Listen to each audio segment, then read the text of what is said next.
party tonight! What? TV party tonight!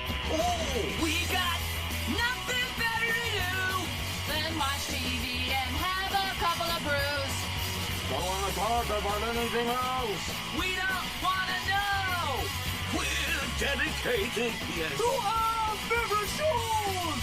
Oh, my circuits! Everybody loves Hippo Scary dog! Dancing at Blurnsville. Futurama! Good evening. You are listening to a Radulich Broadcasting premiere podcast TV Party Tonight. I'm your host, the mandated reporter, and frankly, I'm mortified, Mr. Mark Radulich. And tonight, our favorite show is The Crown, Season 3. Brought to you by the good people at Netflix, Left Bank Pictures, Sony Pictures Television, still their own separate company and not a part of the Disney Corporation. The Crown, of course, is the historical drama chronicling the life of Queen Elizabeth.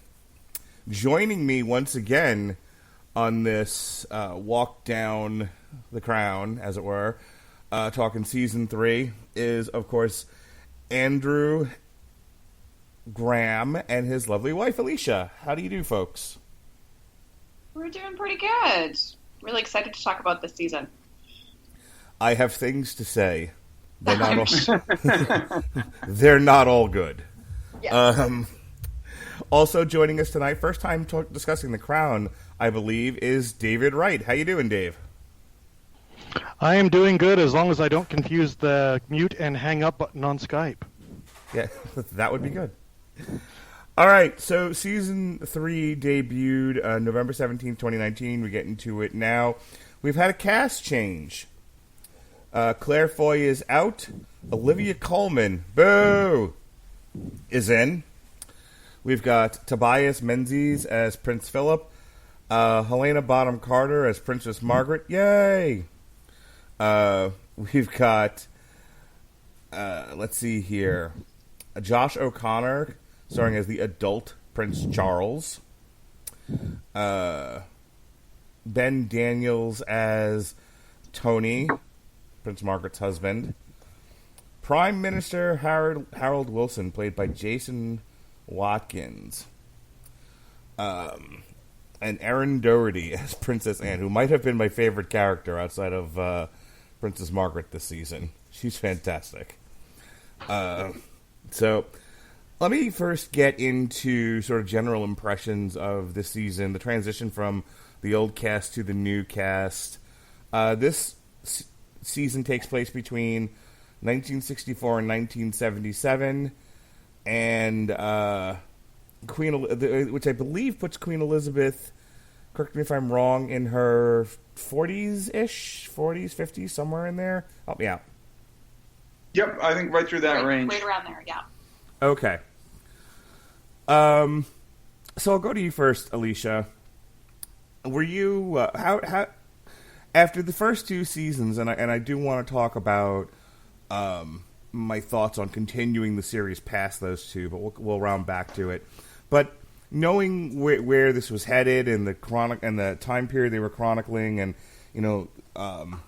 switching to an older actress for Queen Elizabeth, were you excited about where the series was going to go next? Were you not so much excited? What were your thoughts on transitioning into this period of time?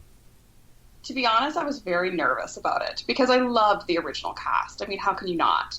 And I really didn't think anyone could do it justice, could keep up that momentum, especially when I saw who was being casted. There was quite a few red flags for me, like Helena Bonham Carter. I don't see her in that type of character. Hey, that's Tim Burton's silver medal. Her in a very different type of character. And Olivia Colman, I don't know that well, but I was nervous because Claire did such an amazing job. Like, how could you follow that act? But I have to say, episode 1 blew me away, and I could not believe how well casted it was. The only exception to that, and I warmed to him later, and Andrew and I have had this discussion, is Tobias playing Prince Philip. I didn't like him in the first few episodes. He was really stiff. He really just, I don't know if he just didn't, he played him a little too uptight, and you got used to Philip being this, like, down to earth kind of royal, and I struggled with his character, but everyone else, I have to say, I was proven wrong, and I love it when I'm proven wrong. I have to agree on Helena Bonham Carter. And only because everything else I've seen her in, she's as a coworker and I were discussing it today, crackhead goth. That's such a perfect term for it. Tim Burton leading the lady. That's another way you could also say that. Yeah, so she's always made down, and she always looks like she's been smoking a tailpipe, and and so you see her, especially in I think it's the second to last episode, or maybe the last episode of the season, when she's dollying around with her boy toy, especially at like her birthday party, with the way she's made up and the way she's wearing her hair. Dude, Helena Bonham Carter is awfully pretty, like hubba hubba, and she was one of the highlights of this season for me. So it's amazing what happens when when you don't look like you're a reject from the Addams Family. What about you, Andrew? What were your thoughts going into the season? I think I was kind of on the same page with Alecia. I mean, I think given the fact that Netflix came out and said, we're going to do this really ambitious plan, we're going to do 6 seasons and change the cast every 2 seasons. I mean, you can't help but go into that with a lot of worry around it. And I mean, I think, again, kind of doing a quick rundown on the main cast, Olivia Colman, who Dave and I would probably only recognize from one of the other cops in Hot Fuzz. Nice. I thought from moment one she pulled off both a great, we'll call it an impersonation of Queen Elizabeth, and then also a performance that's kind of in line with what Claire Foy did to make you think that it's the same character spectacularly. Carter was great, cast up and down. Tobias Menzies, and maybe we'll get into this a little bit later, and Alicia's going to be colored because she also has post-traumatic stress from seeing him as Blackjack Randall on Outlander, and well, frankly, so do I. But I'm kind of in that same boat where he kind of lacked a little bit of that really fun swagger that Matt Smith gave to Philip for a lot of the first season, and then he became a little bit stiffer. That said, and again, we can get into this a little bit more, but I actually found the character of Philip, all in all, to actually be more likable. Yeah, I want to get into that, but let me give David his opportunity here. David, any thoughts going into season 3? Not really anything that hasn't been said. Again, kind of curious to see about how the new cast would do, and I thought that, after the initial shock, they settled into their roles really, really well. And otherwise, it's just more Crown, which is what I got. I'm glad you guys kind of hit me to the jive on how old Queen Elizabeth is supposed to be, because the way they made up Olivia Colman, especially when you first see her in, I guess, what's supposed to be 1964, she looks 100. She's just like, the jump from Claire Foy to her was, for me, very jarring. And I know you guys have talked a little bit about Helena Bonham Carter and Tobias Menzies. Neither one of them bothered me, and I'll talk about that in just a second. Olivia Colman, and it's not that her performance bothered me, because I think she gives a hell of a performance. She gets the voice right. Yeah, I was going to say, I think the bridge from Claire Foy to her, she does remarkably well. I just thought she looked significantly older than what I thought they were portraying her to be. I'm 43, and she's supposed to be in her 40s. I'm like, what? Am I alone? You try being head of state of a country. I guess it ages you. I mean, I know at the end of 8 years, Bill Clinton looked like he was 100 years old too. So did Obama and Bush. Yeah. Yep. Go ahead, Alecia. One thing that is kind of interesting, like Olivia Colman is actually about that age. I think she's about her mid-40s. And the interesting thing about this is that Helen Bonham Carter is actually, I think she's in her early 50s. So she's actually older of the two of them. Helena Bonham Carter didn't really look that old until after the suicide attempt, which, granted, she had, just attempted suicide in the show. So, I can see her looking rather haggard. but the rest of the time she looks significantly younger than Olivia Colman, and it was hard for me to get over that as I watched it. Alecia, you wanted to jump in here. See, the struggle, I maybe this is just because how I've always seen the Queen. The look that she had is a very familiar look. So that age that she's playing is basically the age she is on a lot of the coins and a lot of the any of the paintings you see in Canada. Like, that tends to be the age that you see her in. So it actually didn't surprise me at all, because that's kind of what I think of when I think of the Queen. Yeah, so Mark is the token American on this show. Yes. Yeah, you're probably not quite used to seeing her face as much as we all are.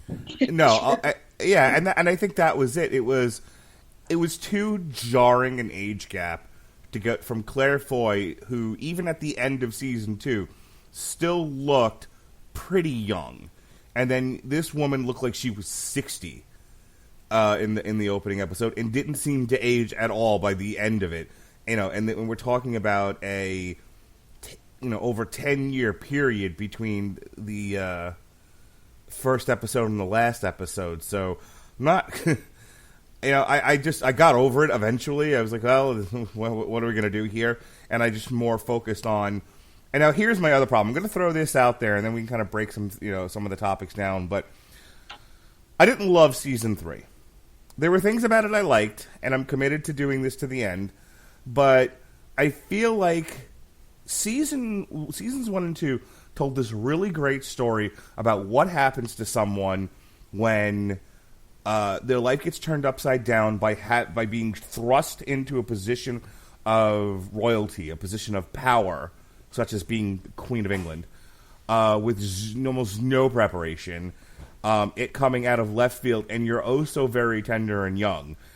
How that affects you, how that affects your family, how the dynamic works on your marriage, how you handle that as a person, how the politicians around you react and see it, and there was a lot of good stuff there, and we talked about that in the first 2 TV parties about it.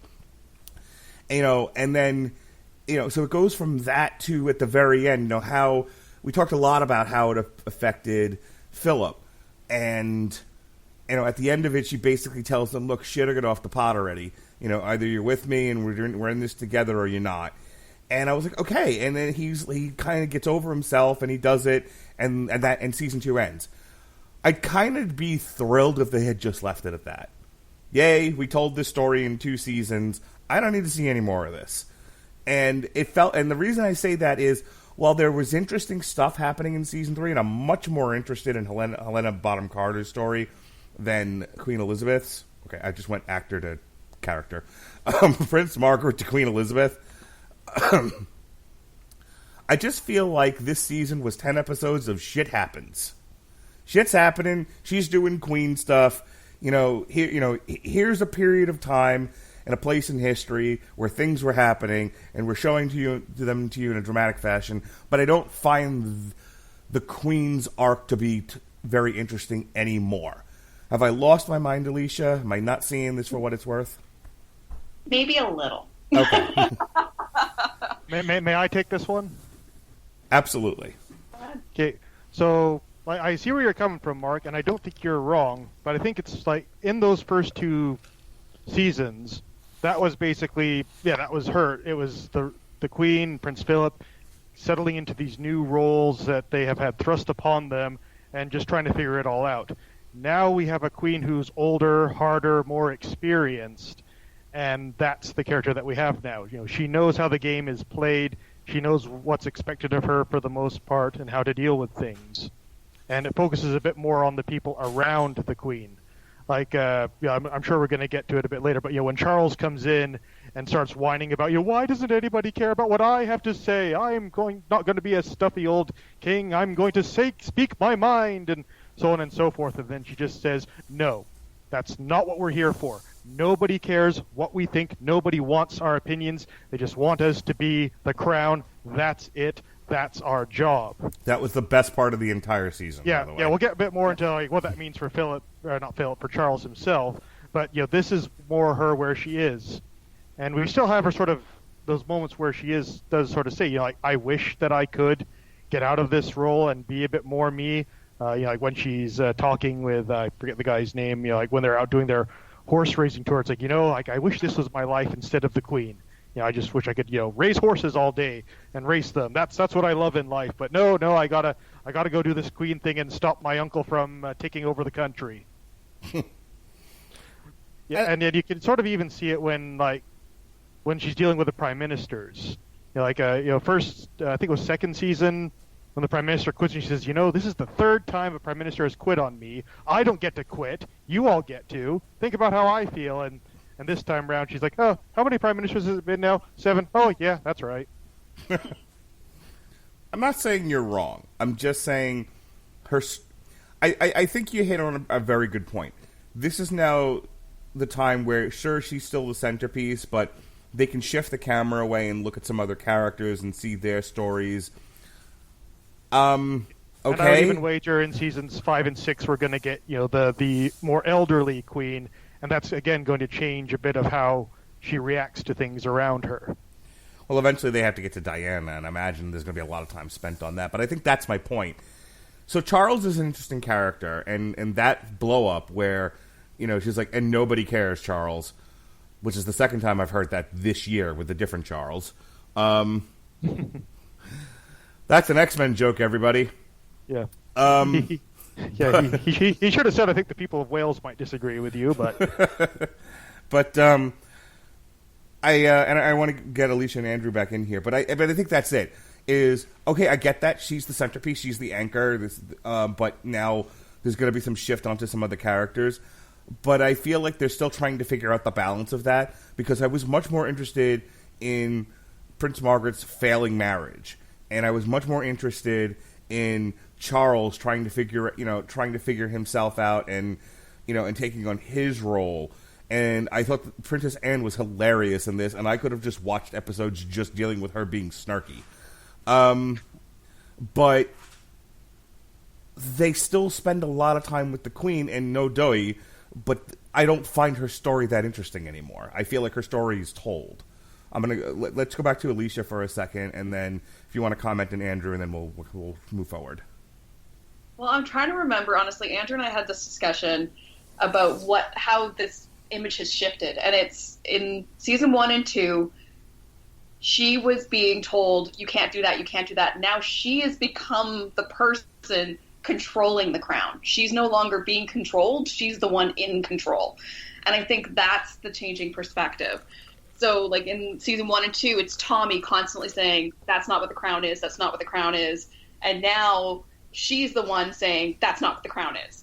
And I think that's a very realistic view of how it is, and I really enjoyed it because, yes, it does extend the lens to the other characters, and you get to meet more of the family, but she's still the head, and she's still the one now she's the one directing people, telling them what is proper and what is not. I see what you're saying. I'm struggling with it still. We'll see what happens in season 4, but I get that's the, if we turn the page, that's the story. Andrew, it's more her managing her family. I think both Dave and Alecia have covered off the points actually really, really well, and I think I'm just going to fill out everyone's bingo card on the Radulich and Broadcasting bingo game, and just say that on some level, episode 6 served as a little bit of a heel turn for Elizabeth, based on that going from learning to be the crown to I am the crown. I would not. Yeah, that last speech she gives to Charles and that line about no one cares. That was of all the things that happened in this, that was a jaw drop for me. So let's break this down and let's talk about. Let's keep with Queen Elizabeth for just one more round here. I don't give her due, and then we'll move on to some other characters here. But sticking with you, Andrew, what did you think of Olivia Colman as Queen Elizabeth? What did you think of her story? What do you want to talk about here? Well, I mean, like I said, I think her performance and everything was spot on. It found this really nice balance between being both, the actual Queen Elizabeth II, Her Majesty, and then also kind of carrying on Claire Foy's character. I thought that, like I said, I think I'm kind of in line with Dave and Alecia, where this was a story of her moving from learning about the crown to being the crown. And I mean, she had some great moments, and I mean, maybe something I didn't get to jump in on, but in terms of this overall season, I think this had some of my favorite episodes in it. Well, I just love the bit where she asks Wilson, "You like, what do you want from us?" That's really the only question I have, the only thing I care about, and he just says, "We don't know," and she just, the look on her face, just ah. Yeah, and actually, Dave, that actually brings up one of my favorite points, and I think kind of a very heartwarming moment was her relationship with Harold Wilson. And oh, absolutely. I can't say I'm very familiar with him as a historical figure, but that was a really interesting episode going through the initial introduction, going through, Aberfan, which I don't know if we'll talk about in detail, but I could definitely go on that one. Then going through him no longer being prime minister to him coming back at the end and her offering him, the opportunity to invite her and Philip for dinner at 10 Downing Street, which, like he said, the only other person to ever have done that was Winston Churchill. And I think that's a big deal for all you Americans. Like a complete awe, that is the nicest thing ever moment. But I mean, I thought it was really interesting. I mean, on some level, this season is almost set up.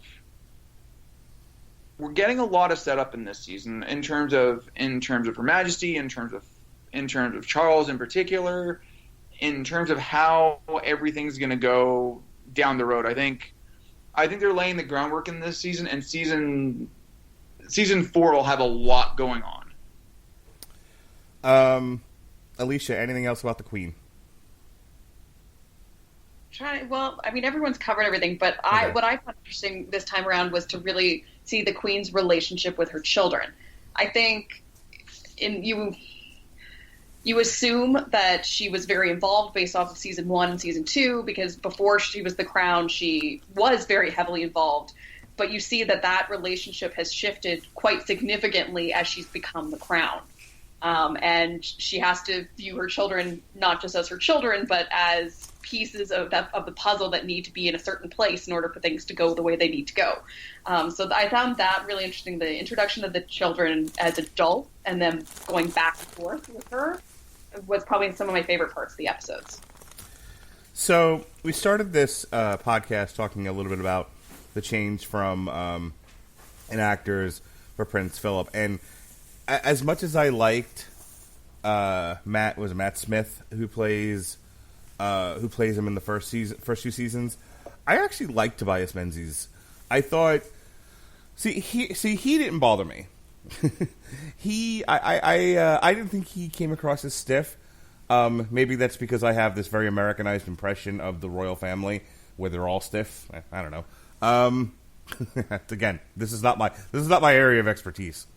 But I thought I loved the episode, and I thought this summed him up perfectly. Of him going, "Look, y'all seem to want a royal family, but you keep giving us stipends that are not keeping up with the times, and it's hard to do the things that we want to do with the money that we've got while the country is in economic shambles." Fucking perfect. That was just like every stereotype of like a wealthy person complaining about having to cut back on things like, I might not have to do polo anymore, and we had to sell one of our yachts. It's laughed my poverty, ass off. I tell you, and yeah, you're just like head in hand, just like, oh dear, like you are not helping yourself, man. You are not helping yourself so much. What's weird was I sympathized with his point. If you want us to be X, then X needs to have a certain lifestyle. We didn't ask for this. Y'all kind of thrusted it upon us, which seems to be his argument. Penal system. I mean, that might be a weird way to look at it, but that's how it comes across. Like, they're all sort of trapped with this thing that the people demand they be. That they could kind of give or take it. Like, they're like, nah, being a royal, it's not great. There's some nice things about it, obviously, but there's a lot of heart that goes with it. And that's the best part of this whole series, is the things you don't think about as a regular person, how this sort of business affects these people as people. So I like that. And as obtuse and as off pitch as that line is, it's so good. I couldn't help but laugh. And I thought the actor pulled it off perfectly. For having foot and mouth disease.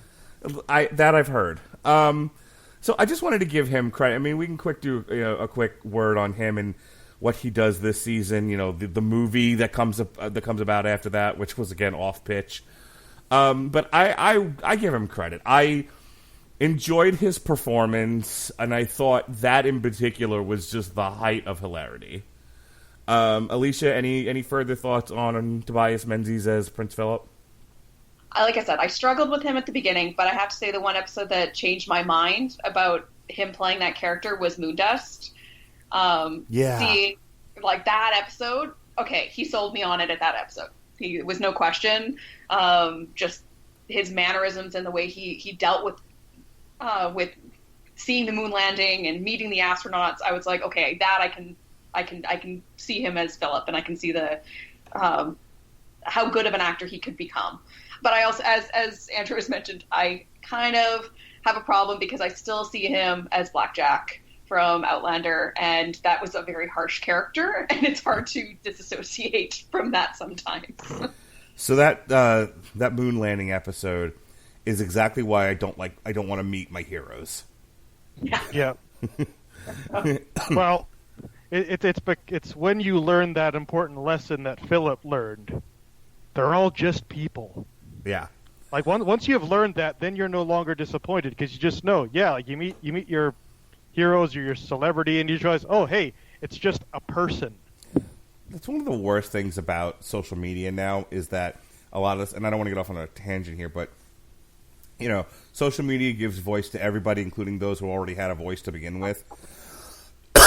And then you don't have that filter, so you start to see these people as they really are, not as they are trying to be perceived to be, and you realize they're not as good as you think they are, you want them to be, and it's kind of heartbreaking. It's why I try, like, I don't follow anyone from Clutch on Twitter. I don't want to know what these guys are thinking. I just like their music. Don't break my heart, Neil Fallon, is what I'm trying to say. Andrew, anything on Prince Philip? I mean, I think a lot of the points have been covered. One thing I will say that I thoroughly enjoyed on this in this season was actually the camp. You know, despite any quibbles I have with the way he performed, I think the way that the chemistry between him and Olivia Colman as Elizabeth and Philip, I think showed a really nice change, and it was subtle in places, and it just kind of communicated that this. You know, it was this couple who was now on the same page, who were, you know, in it together, and they were kind of the crutches for each other. On the subject of Moondust, I mean, yeah, that's another great episode in this season. One thing that I find interesting about it is just because I've you know, looked into some of the other side of the topic a lot through another great series, The Earth and the Moon, but a lot of people were even worried about Neil Armstrong being able to kind of sum up that artistic moment. So no one saw, you know, one small step for a man, but one great leap for mankind coming from. They were worried that he wasn't going to be able to handle that, which is kind of an interesting kind of parallel to what Philip came up against. I know I must bring this up every time we talk, but that reminds me of an Eddie Izzard bit about Armstrong landing on the moon and going, "Oh shit," you know, or like tripping over a rock or something. It's like, it's all dusty. It's like in The Hitchhiker's Guide to the Galaxy, there's a planet called Now What, named for the first word said on it. Has a capital city of Oh Well. Perfect. All right. We pursue Douglas.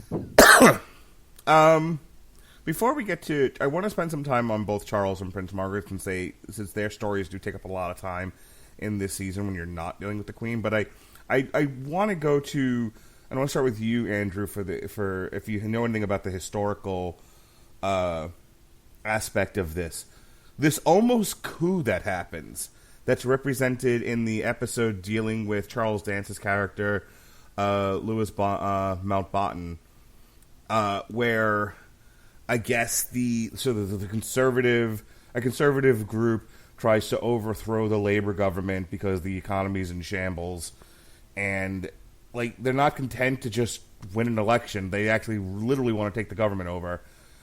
And surely this could never happen in the modern day. It's actually episode 5, and it's called Coup, as a matter of fact. and they try to get Charles Dance's character to lead them in this and become the figurehead, and of course, it all gets shut down. This, I believe, is the same episode with the horse, which is, by the way, my favorite part of Queen Elizabeth's story. This episode, other than her yelling at Charles, was her with the horses. Very human moment. But talk a little bit about that episode and what you thought of it, and if you know any of the sort of the historical background. I'm going to be. This one was kind of a fun season for me because I didn't know as much about this, so I spent a significant amount more time on Wikipedia. But apparently, there were some pretty serious rumors around Mountbatten being involved in some kind of coup. Whether it happened at the time it happened in the series or later on, it seems to have been pretty heavily inferred that it happened. I mean, never to the point that it was solidly in there.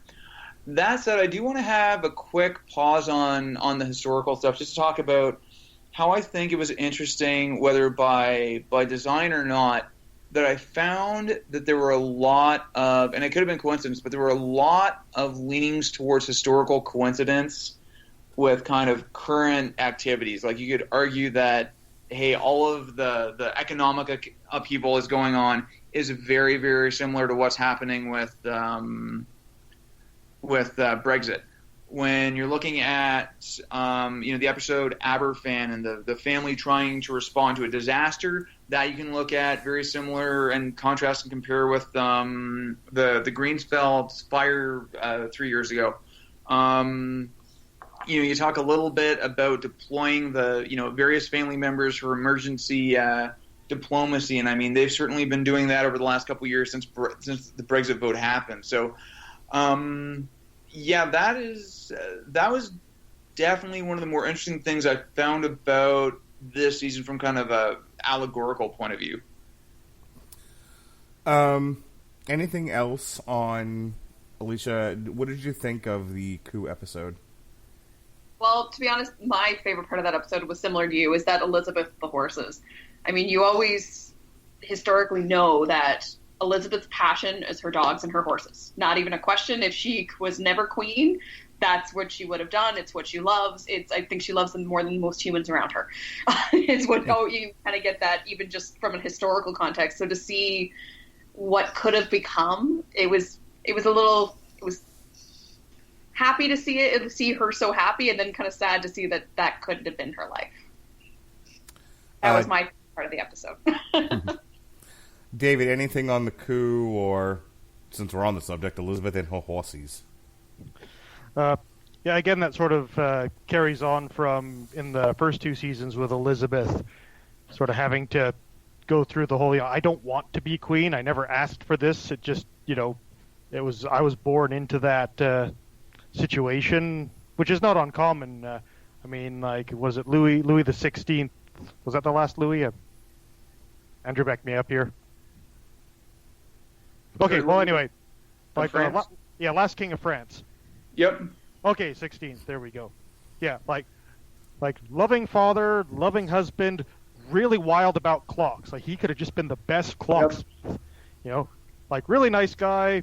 If he had just been born into a normal, low-class family, he probably would have, gotten a job as a clocksmith, lived out his days happily. But nope, he got stuck as being born king of France at the worst possible time to be king of France, and things didn't work out so good there.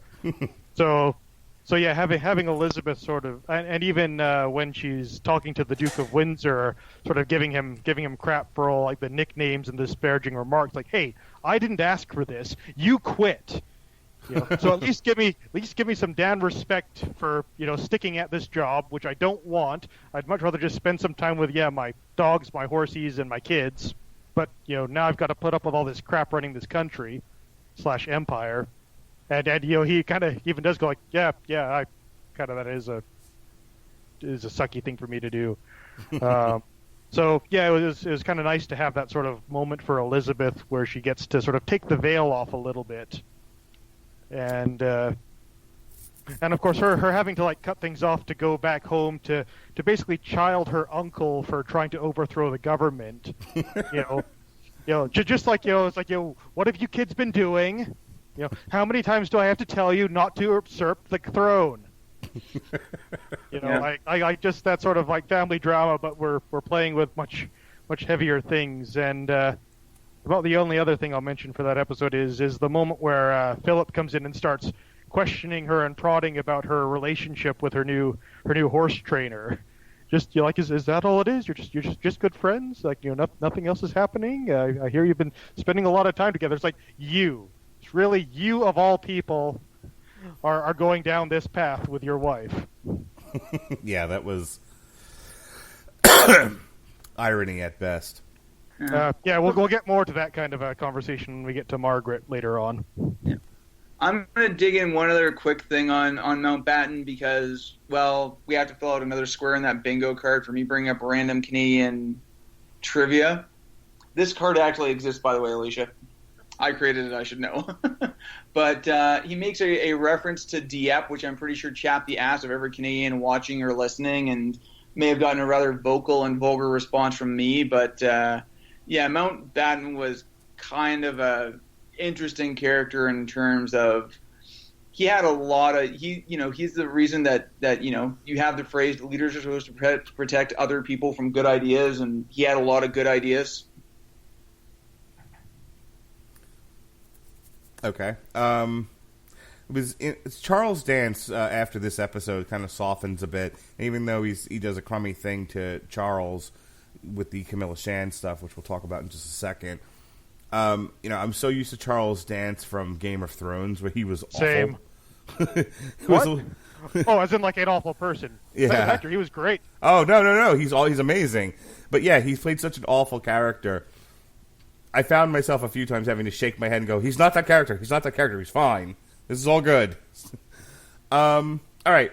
So let's... Just as long as he never plans a royal wedding, I think we're safe. Yeah, indeed. So let's talk about Charles. So here we have adult Charles here, played by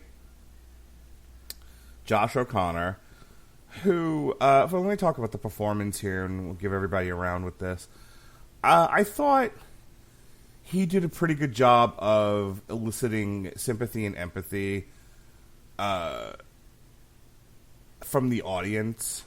I thought he managed to play the character with a lot of earnest, and despite, and maybe you guys can speak to this better than I can, I'm sure you can, maybe people have negative feelings towards him for whatever the reasons are, again, saying silly, sort of dumb things out in public and whatnot.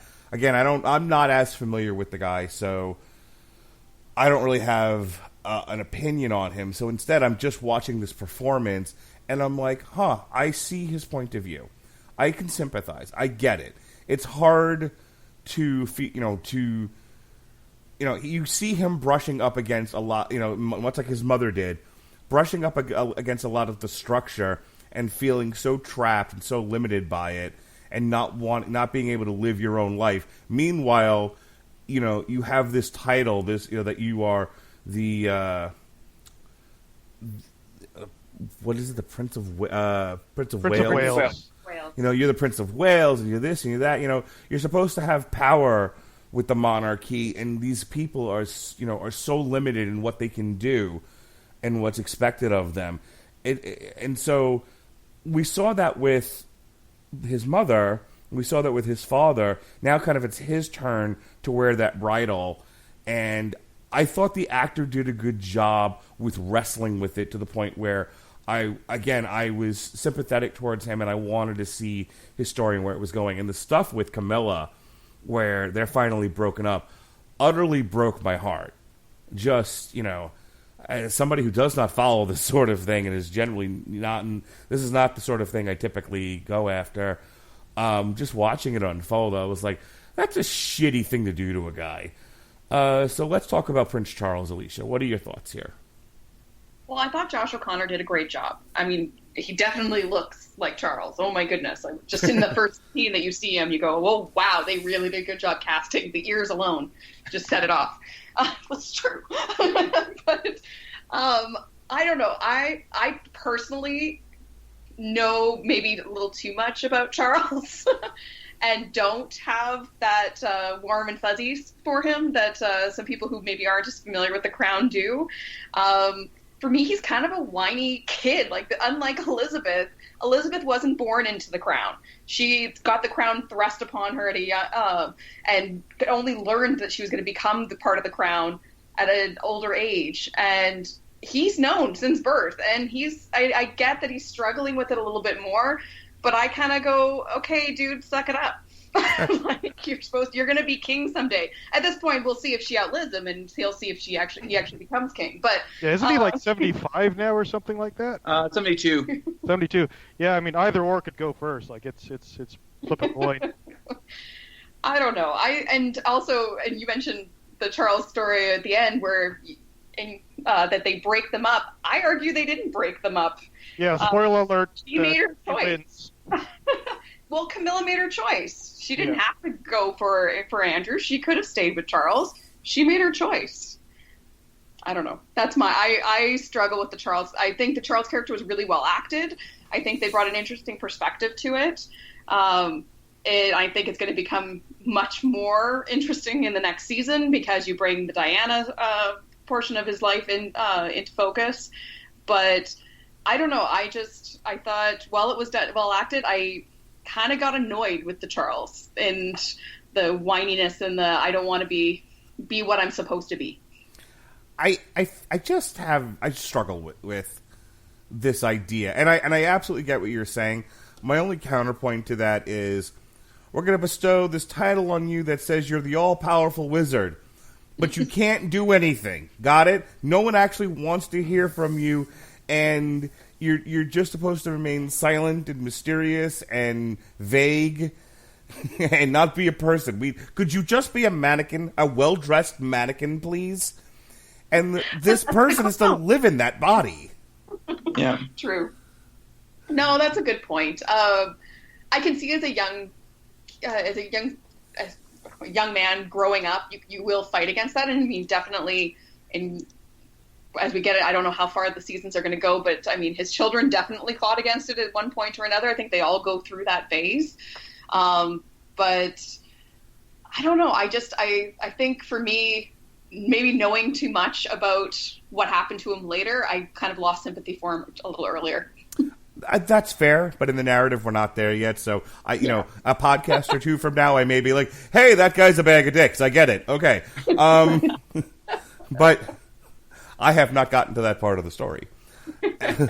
Andrew, your thoughts on Charles, Prince of Wales? I'm kind of in the same place by the end of the season. That said, I thought they did a really good job in kind of setting him up as a relatively sympathetic character in Tywasog Simur. Yes, I just had to try my Welsh out on that one. But I think him going into a place and kind of making the best of it and being shown to be a little bit of his own person, a little bit, very different from his family in terms of being, more interested in the arts and more interested in getting some of that, who he was as a person, I thought was really interesting. And then, like I said, I think going on, he definitely moves towards less sympathetic as he goes. I mean, I think on some level, I kind of get where they are, and this is one thing I didn't get a chance to look up, was to see what the actual status of his relationship was between him and the Duke of Windsor, played by the wonderful Derek Jacobi.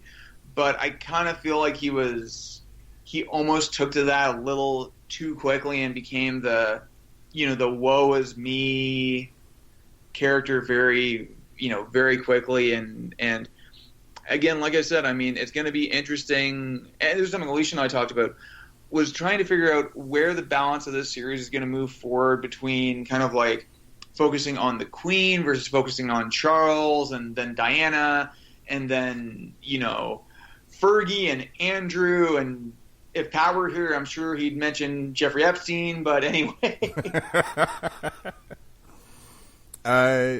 David, take us home with Prince Charles here.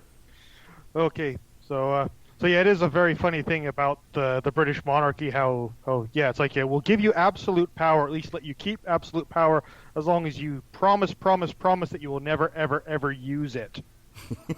Yeah. But like to quote Stephen Fry, it's silly, but it works. So with Charles, I think we start off with him, like last season, where Charles just like loses it with him on the plane, and like you can tell his parents love him, but he is very much not quite following in their footsteps, especially with his father.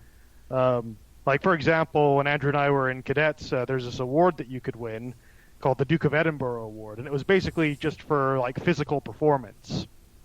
And then have like a bronze, silver, and gold level, and each level was you had to do this much more: running, jumping, weightlifting, so on and so forth, sports.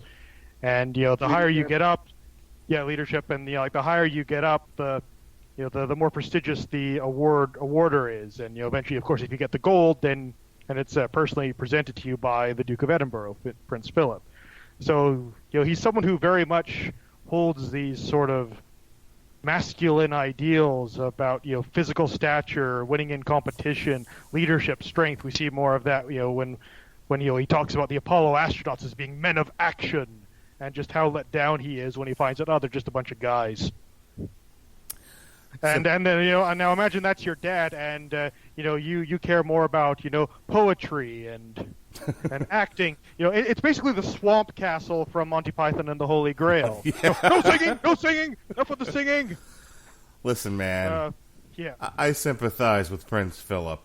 I was Peter Griffin when my son was born. I sat there with the catcher's mitt and the bat and the boxing gloves and the whole just pile of sports equipment when my son was born. I'm like, yes, finally. He's 5 years old, and he can tell you all the things there is to know about Mario Brothers and Plants vs. Zombies, and no interest in sports. So. Yeah, I'm in the opposite boat. I'm like living in mortal fear that my kid's going to love hockey. So's Andrew. Same here. We like sleep and money. Yeah. I'm just hoping that someday my kid comes, like either of the, I don't have any kids, but say when I do. I just hope they come through my door one day and say, Dad, there's a show called Star Trek. Have you seen it? It's awesome. I'm like, yes. Oh, thank you, God. My son saw the commercial for Rise of Skywalker, turned to my wife and said, this looks like an epic movie. And I looked back at him and I said, do you want to watch the Star Wars movie so you know what's happening in this one and maybe we'll go see it together? He was like, no, that's all too much. No, thank you. I just... Oh, dear. What the YouTube generation. I have no son. Anyway. Yeah, but anyway, so going back to Charles, I guess. I get you, Prince Philip. I get you. Yeah, but like one of the things that really appeals to me about this show is, as much as it is a dramatization, so you don't know where liberties have been taken, and they're going to go with what's dramatic, and you're trying to crunch down like 60 to 70 years of historical events into 6 seasons, 10 episodes each. That's, you're going to have to do a little bit of tweaking here and there. But one of the things that really appeals to me about it is just kind of learning some of this history. I was like, wait a minute, Queen Elizabeth had 4 kids? Because all I ever heard about was Charles and Diana. Like Princess Anne, barely even knew the name, and apparently that's more from design. She's not really one for public life, though we'll get to Anne later. So, I was more familiar with Philip being the one who would open his mouth in public and make trouble for everyone. And so you can kind of imagine Charles with his whole, I want to be an artist, I want to express myself, being put into this family where, no, your job is to not express yourself at all. And they sort of used his experience in the family, comparing that with, the history of Wales and their feelings towards England, to kind of weave a narrative out of that. And when we eventually get to him and Camilla, which I actually didn't know that she was his first love apparently, and the first breakup is always pretty much the worst, especially when you fall that head over heels for someone. I remember the first time I had an ending of a relationship with a girl. It took months of recovery. By the time the last girl I dated dumped me, it was a day of oh, this sucks, and then I was back out there. All right, let's get back on the horse. You have to practice adversity in life, and you really should practice it as a child, because it gets that much harder to deal with when you're an adult. Says the guy who works in a jail. So yeah. At least you don't work in a major university. No, I ran screaming from one of those. They said things I don't agree with. I have been violently assaulted. Yeah, that's why I don't work at USF anymore. Anyway. And it's just like you feel sorry for him, but yeah, as Alecia pointed out, Camilla did double time on him, and she made her choice. So yeah, I mean, I'm sure she was like coerced into making that choice a bit, but in the end, yeah, she could have dumped one for the other. I feel like the implication, and correct me if I'm wrong here, Alecia, was that sure there was a degree of choice involved, but it seemed like she was being nudged. Yeah, but everyone gets nudged by their parents. What are the chances you actually listen to them? Yeah. Again, it was one of those great moments where the moment the queen finds out, she was like, uncle, mother, in my office now. Yeah, that was Explain great. yourselves. I love that you knew exactly who it was. It wasn't even a who is doing this. I know exactly who it is. I'm going to ask for them to see them right now. Yeah. And again, like, until she found out that Camilla was two-timing, she was kind of sticking up for Charles. I mean, she's been through this before with Margaret, and just see what mess that made. We'll get to that. So Princess Anne, just as an aside, I enjoyed Erin Doherty as the character. She was a lot of fun. I liked her kind of palling around with Philip's mother for that one episode, and the sort of the machinations she gets to get the mother interviewed and all of that. I thought that was all well done. She has a lot of she kind of plays this role of she who sort of speaks the truth. And I liked her. I don't know what her role has been throughout history. If she's made herself a public figure or what your opinions of her are, but as she's presented in this era by this actress, I got a kick out of this character. Just like 50 words or less on her. Everyone, your thoughts, just because I wanted to address before we get to the big one, Princess Margaret. So, Princess Anne, Alecia.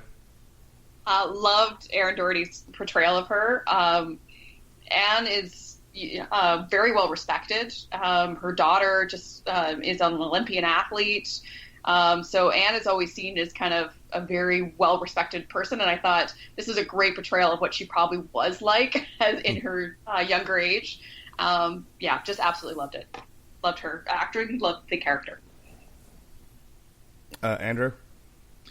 Same here. I mean, really great performance. I mean, the deadpan delivery on some of the lines is fantastic, and I think it's very much in line with I think how a lot of people see her, like Margaret and like Prince Harry to some level. The younger sibling gets to be a lot more relaxed. They got a lot more latitude, a little bit more carefree on things like that. Even this week, apparently there was something made of Princess Anne shrugging to the Queen when they were receiving people for the NATO summit, and it was made up more of what it was, but she gets to get away with quite a bit more, and yeah, but I thoroughly enjoyed the character whenever she was on screen, because there were some good one-liners coming. She gets to be a real person. Yeah. Almost. Yep. Dave, anything more on Princess Anne? Yeah, she kind of reminds me a lot. I just thought of like Olenna Tyrell from Game of Thrones, like the Queen of Thorns, just this character that can kind of just drolly kind of say exactly what's going on and sort of call out, everything that's going on. So it's like, oh, look, a rose. I have roses on everything, even my bed pans. Does it make it smell any better? It doesn't. And yeah, that it's kind of good to have that character that can just kind of comment on things in sort of a funny way. She's a very direct person. Even seeing her, like when she is fooling around, she's like, "Okay, are we gonna do this more or less?" And he gives her a very roundabout answer, like, "Okay, so we're stopping." And then she just gets ready to leave, like no emotion, no tears or anything. She's like, "Oh, okay, apparently that's what we're doing." You just you have this feeling that she kind of has her stuff a lot more together than most of the family. It actually kind of reminds me a lot of my relationship with my sister, where I have been a lot more socially awkward than she has, so she's kind of always sort of looked out for me a bit like that and sort of said, no, Dave, like this is what's really going on or how this works. You don't want to do that, you want to do this. Yeah, I enjoyed her in that role. Just real quick, he said in real life she's well respected. Any other like major accomplishments or any like big stories, or she just gets to be part of this family? She was also divorced. She was divorced, Yeah. but she stays out of the spotlight. Really, the only time she comes into the spotlight that I know of is usually through her children, and her children are very well, they've accomplished a lot in their lifetime. Like I said, there's one of them's an Olympian athlete. The other one, I'm trying to remember. They're all pretty well. They're all very well. Like they just are very like you always anyone mentions Anne, she's always like, oh yeah, she's the good one. Yeah. She's the good And child. she very much plays the kind of the role of confidant to Charles. So because I think even Alecia made the comment, I think during Moondust, that she didn't realize how big of an age gap there was between Charles and Anne, and then Andrew and Edward. So those two have a very close relationship apparently in real life. All right. We've been at this for about an hour-ish now. Let's talk about Helena Bonham Carter's Princess Margaret, Countess of Snowdon. She doesn't have a whole lot to do in the middle of this season. In the beginning, they address kind of her marriage to Tony, and it's not going well. And then she has this whole episode dedicated to her where she secures this loan from Lyndon Johnson, which was a fun episode. And then not a lot of anything. And then towards the end, they start dealing in Tony's extramarital, I guess, affair. And then her blowing up at her birthday party, which I thought was a great scene. Just as an aside, have I been there where, you're just looking around at the people and you're like, why are none of you on my side? Why are you taking the side of the person I'm fighting with? What the hell, man? Yeah. So my husband's cheating on me. Oh yeah, but what a nice guy. Think of all the charity he's done on your birthday, no less. I cannot blame Margaret for that outburst at all. In fact, no. I admire her restraint. I have been there, like not necessarily in those set of specific circumstances, but just the matter of, I think this other person is shitty and treating me shitty, and people around me going, that person's wonderful. Like, what the fuck, man? Can't a guy get a little bit of sympathy? So I'm with you, Margaret. I'm on your side. And then she has this couple of episodes towards the end where she's having this dalliance with this other dude. I thought the hilarious bit where she's buying the bathing suit. She's like, I'm buying, you're wearing this. Like, fair enough.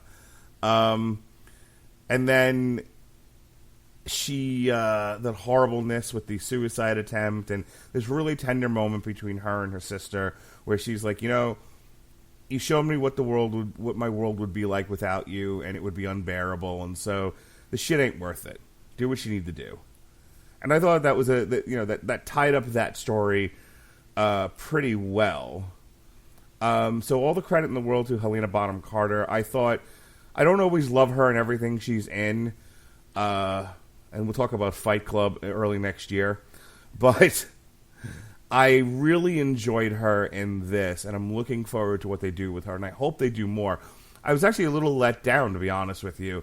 I was a little let down that they didn't use her more in this season since they had her, which is not exactly a small-name actress. People know who she is, maybe more so than some of the other actors here. Mark, the Queen Mother can't drink all the gin by herself. Fair enough. Let me go over to you, Andrew. So, what did you think of the Princess Margaret story, the performance, the whole 9 yards here? Andrew just had to step out to quickly deal with our 3-year-old who's running up and down stairs right now. As you promised. It's part of the bingo card, isn't it? Oh, he's back. I love it when a plan comes together. Exactly. Andrew, talk about Helena. I thought, I think in line with everybody else, I thought she was pretty great in this season. I'm not sure which part it is. I mean, I think the one that had me howling in this season was during episode 2, Margaretology, when she had the meeting with LBJ, who was played so wonderfully by I believe it was Clancy Brown. Yes.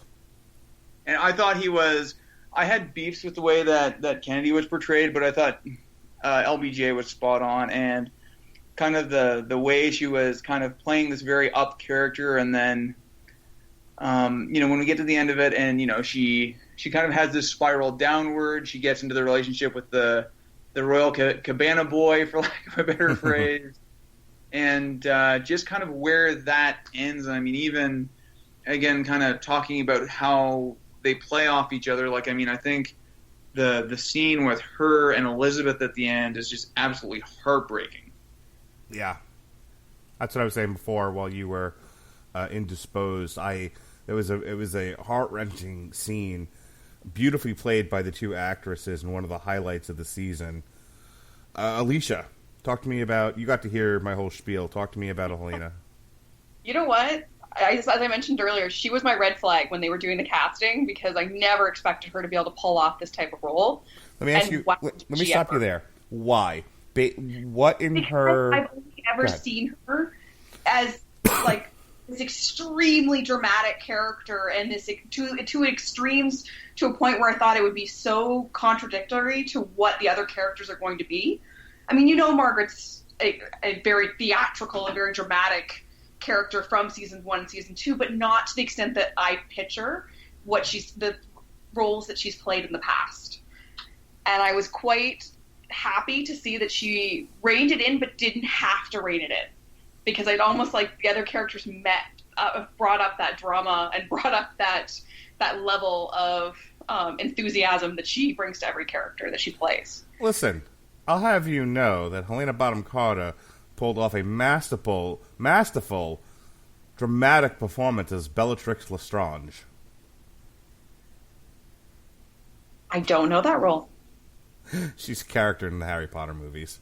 Oh, Yes, she is. of course. I read the book. I don't. We watched all 8 of those movies last year. I know, but I like the books better. I was really going for an eye roll moment, missed the ball entirely because I did not apparently pick the right character for that joke. I got it, Mark. Thank you. It's okay. Yeah. Oh. All my Helena Bonham Carter jokes are about how Tim Burton really wanted to marry Johnny Depp instead. Would this have worked better if I had gone Red Queen from Alice in Wonderland? Would I have gotten? Yes, that image is definitely still stuck in my head. How dare you, madam? This is the woman who played the Red Queen in Alice in Wonderland. We'll fix it in post. Exactly. What's her name from Sweeney Todd? I haven't seen Sweeney Todd, but sure, she's in that as well.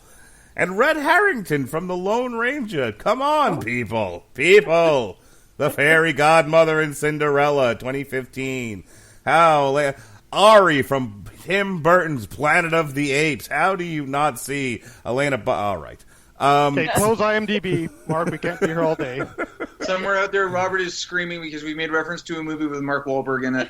Yes, his ears just burned.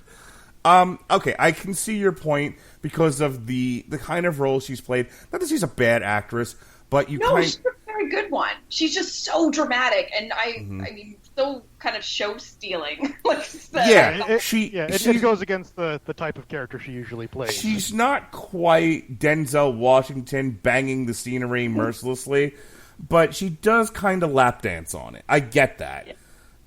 She's restrained in that sense, I believe, and I think she pulls it off here. And I have to say, I loved the first the episode where she was in the United States. I love that portrayal of her. I think that's a very accurate portrayal of her.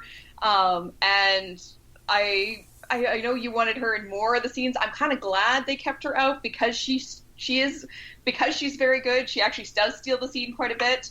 And Margaret isn't a huge character in the royal family usually. I mean, obviously she is in this series, but in history she's kind of always there, but she's always only had those few shining moments, for better, some shining better than others. But I think this was actually a really good balance in the season of how much you got to see her and how much you got to kind of see what her life has become. Now, just staying with this particular bullet point for just a second, in real life, I guess these two get divorced. How did the country deal with it when the royals are not supposed to be human beings? My understanding of history is it was definitely not taken well, but society at that point had changed so much, and divorce had become so common that as disappointed as I think a lot of royalists were, I don't think it wasn't as dramatic as it would have been if it happened 20 years earlier. I hope some paper had the sound mind to have printed a headline that says "Not since Henry VIII." I need that to have been a headline somewhere. Technically, those were annulments, Mark. Oh, for God's sakes! No, there were divorces in there too. Oh, I'm kind of waiting for 1992 when it says, "Hey, Queen Elizabeth, do you think you had a bad year? Hold my beer." But the thing to keep in mind is that at this point in time, the way that the affair that she had with, as Andrew refers, the Royal Cabana Boy,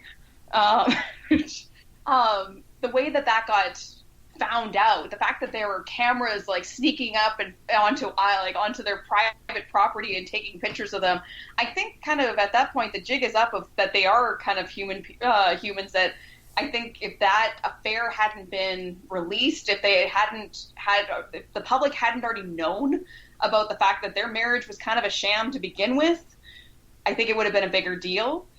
But at that point, you kind of knew what was going on, and the gossip was already there that they hated each other. I wouldn't say it was a sham. It was more doomed from the start. All right. Anything more on Margaret? The beats in the show with her performance from we've all kind of been talking about this, so just well, I haven't had my turn yet. Go, brother, all go. Right. Sweet. Got to take control. You do, for the love of God. Yeah. You missed me talking about Philip. Damn it, I'm going to talk about Margaret. Did I? Sorry. Yeah, it's all right. Don't worry about it. Just be like everybody else on my podcast. Just start talking over me. It's fine. I'm trying to go for higher quality, Mark. We're working here. Hi, this is the Radulich Broadcasting Network. Have we met? Look, Canadians coming in to fix up American screw-ups is an important part of our national history. You gonna talk or what? And that's pretty much the reaction we always get. Yeah, by the way, you're welcome for that whole moon landing thing. Okay. So Margaret, as she's portrayed here, is kind of like a sort of aging party girl, right? You know, Margaret in the first two seasons, she was young, radiant. She was hitting all the parties. She was the talk of the town. She was Vanessa Kirby. Yeah, and of course now she's had a few kids. She's been married for a bit. She's not really in that whole party crowd anymore. Yet that's kind of all she has, and I think that's one of the things that's wearing on her. And she needs to find something new, and she wants to do like duties as a royal. It sort of mentions her wanting to become the queen instead of Elizabeth, saying, "Oh, I want to be the queen. Like I'd be awesome at it. I want to be." And that even ties back into, I think it was first season, where Elizabeth sort of says, like, you could quit being a member of the royal family, but you won't. You love the attention and the fame too much. And I think that's sort of all part of this mix, where she wants the fame, she wants the attention, but she really just doesn't quite have the qualities that you need to be the queen, as Philip mentioned. Like the family members, you're either that sort of boring, by the book person, which sort of forms the rock that sort of keeps everything together, or you're sort of this wild, free spirit, which if you let them kind of out too often, they're going to cause a lot of problems. Which it worked great when she was with Johnson, because he responded better to that kind of a personality, as well as her grievances with sort of being second fiddle. Like, I think they did a study saying that if you look at the athletes that sort of win major sporting events, it's actually the bronze medalists who are the most upset. Or sorry, not the bronze, the silver medalists that are the most upset, because, darn, I was just that close to gold. Gold's happy because, hey, I won, and bronze is happy. He's like, hey, I made it to the podium at least. But it's the silver that are just like, God, I was so close. Duh, stupid. And I almost wonder if that's sort of what it's like being in that position. Is like, I'm so close to like being at the top, but I'm not. And that really bothers me. Also, just as an aside, I thought it was great that they sort of showed that President Johnson was actually quite proud of his Johnson and was quite happy to let others gaze upon it, whether they wanted to or not. Perfect. Yeah. If I was there, I'd be like, yep, that is the biggest dick I've ever seen. And then just before we part ways, oh yeah, and your Johnson's pretty big too. Da. Yeah, probably not a wise idea, but that's how I roll. I can't wait till a current president runs around showing everyone his penis. That'd be fantastic. Well, you could check with Stormy Daniels. I mean, now. Yeah, the one person who actually managed to get one on him, that was quite impressive. But so anyway, back to the topic of hand. Now that I am never going to get invited to a White House dinner. Still doing better than our prime minister. Okay, seriously, folks. So, but yeah, and even when we got into Margaret starting her marriage, it's kind of interesting how, if you remember, once Elizabeth found out about sort of Tony's personality and his, sort of sexually liberated lifestyle, just that moment where she says, I made a promise to my sister, I'm going to keep it, she can marry who she wants to. Everyone leaves the room and she just breaks down crying because you just know that she's like, this is going to end badly. Like, this is not the guy, but I can't say no. I made a promise after breaking the first promise I made that she could marry whoever she wanted to. So this is kind of where the chickens have come home to roost. Okay. Go ahead. Yeah, I have one more point there. I'm just trying to dig around for it here. Just like that last bit where she actually brings her cabana boy back to the house that he's waiting for, and he just starts to chew her out for cheating on him. Like, it was just, dude, you cheated first. Like, you do not get to play victim in this game. You're even now. That's the situation. Those are some rough scenes, man, with him kind of like shoving her around the room. Yeah. That was not easy to watch. Agreed. All right, I have talked a lot. We have gone over the major plot points and characters of this thing. So I'm going to go to you, Alecia, for final thoughts, things left unsaid, burning desires. Go. I'm noticing no one's talked about the limericks. Yes. So I'm kind of surprised that hasn't come up, because that was one of my favorite scenes in this entire season. Was Elizabeth's very stone face as she's being told all the limericks that Margaret and the president said back and forth. Sorry, had to bring that one up because it was just one of my favorite scenes. The best was when the prime minister stopped and she just says, "You've made it this far." Yes, exactly. Like I have to say that was probably one of my favorite scenes. Sadly, the limericks were apparently a fictionalization. Oh. There was a lot of carousing, singing, dancing, and drinking during that one, however. Oh, you ruined it. I'm sorry. Otherwise, I mean, fantastic season. I am excited for season 4. I'm a little anxious for season 4. I'm curious if they're going to shift the focus away from Elizabeth and more to Charles. I kind of hope they don't, because I think the Elizabeth's perspective of things is more interesting. But we will see. I am going to politely disagree with you. I need focus on some other characters. I mean, Elizabeth is the Rock, and so unless she does porn or something, I don't care. Like, I get it. I get your story is told. Now you're the way you guys are framing her as now she's the one kind of doing it to everybody else. Okay, cool. Well, now I want to see that, but I want to see how it affects those people. So, obviously she's still needed, but I need to see what's happening to other people around her. Andrew, your final thoughts on this? Anything else we didn't bring up? That sort of thing. Yeah, I mean, I thoroughly enjoyed this season. We didn't talk about it, and you know, it was a tough one to get through. But Aberfan was kind of the best TV disaster not named Chernobyl this year, and I really thought the world of Chernobyl, so that was something else. I also definitely enjoyed. Speaking of rough shows to get through, yeah, I also thoroughly enjoyed I alluded to it during the conversation with Charles. I really enjoyed episode 6, which I'm not going to try and say again. And I thought it was just kind of neat that they were going as far to have, and this is kind of my own little thing, but it's like, hear a language like that lively spoken, which doesn't happen a lot on English TV, was pretty cool.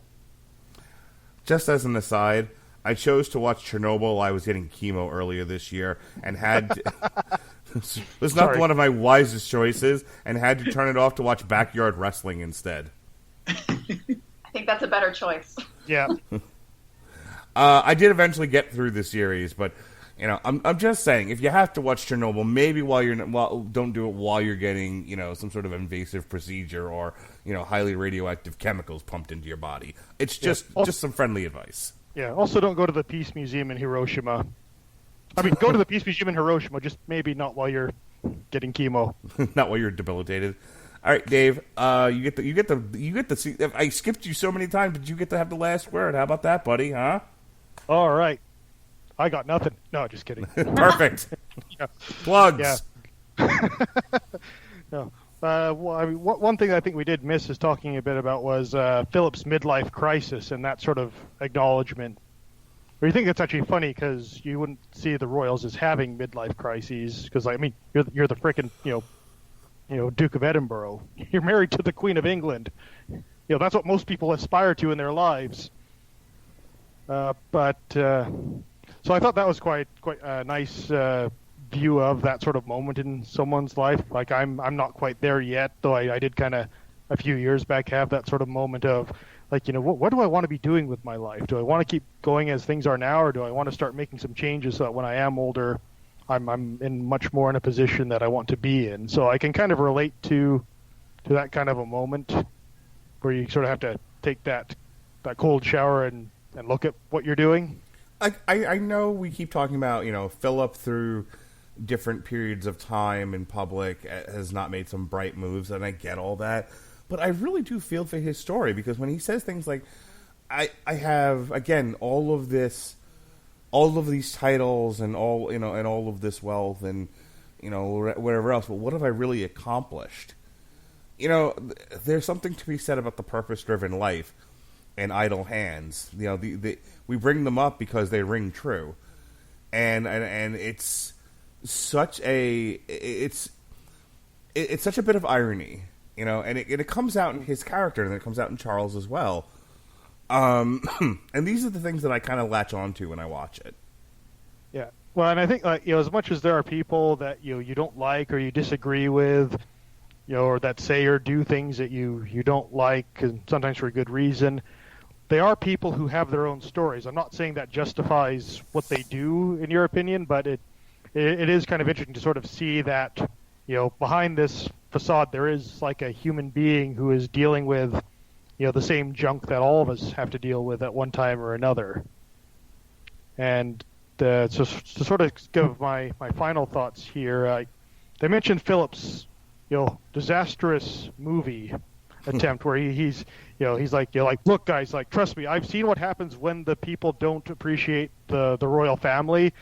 We had a revolution, I was almost killed, so it's important that we need to make them see us in a positive light. And he just sets about this total propaganda piece that just is totally tone deaf, and it hurts more than it helps. And I think sort of the big irony is that I would say that the Crown show itself does a much better job of that than what Philip was trying to do in sort of showing that these are real people. And even though they're in these positions that, every girl wants to be a princess, I blame Disney mostly, and to sort of have these people saying, no, this is what it's actually like to be a princess, where, sure, you get the big house, you get to be in the newspapers and wine and dine with the elite, but you also are so constrained about what the expectations are on your behavior that, some of the most basic things that we take for granted are things that these people struggle with. Like Elizabeth has to tell her son that, no, you cannot just say anything you want to do. You cannot marry whoever you want to marry. You have this duty to prop up this image and support this country, and you have to basically kill a part of yourself in order to do that. just as she has done so in order to be able to tell him that. And it kind of shows that, after watching this, like I don't really want to be a royal. No, this sounds like a nightmare. Yeah, and I think that's kind of one of the most interesting things. And also, I think we should also mention Hans Zimmer is awesome. Yes, well, of course. Yeah. So obviously for the next season, we need to get special guest stars, the royal family, to give their takes on this show.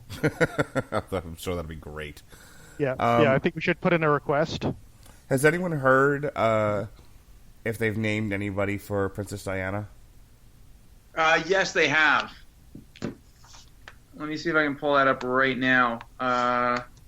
Actually, the other fun one is that Gillian Anderson's going to be playing Margaret Thatcher in the next season. Who? Gillian Anderson was Agent Scully. Oh, Gillian Anderson. Perfect. Yeah. And Margaret Thatcher was like the first female Prime Minister of England. Yeah, she was, what do they call it, like a battle axe or something like that? Yeah, Iron Lady. Iron Lady. Yeah, one of those two. Good friend with Reagan. So, let me guess. Kristen Stewart is Princess Di, right? No. They were smart. They pulled a complete unknown. Just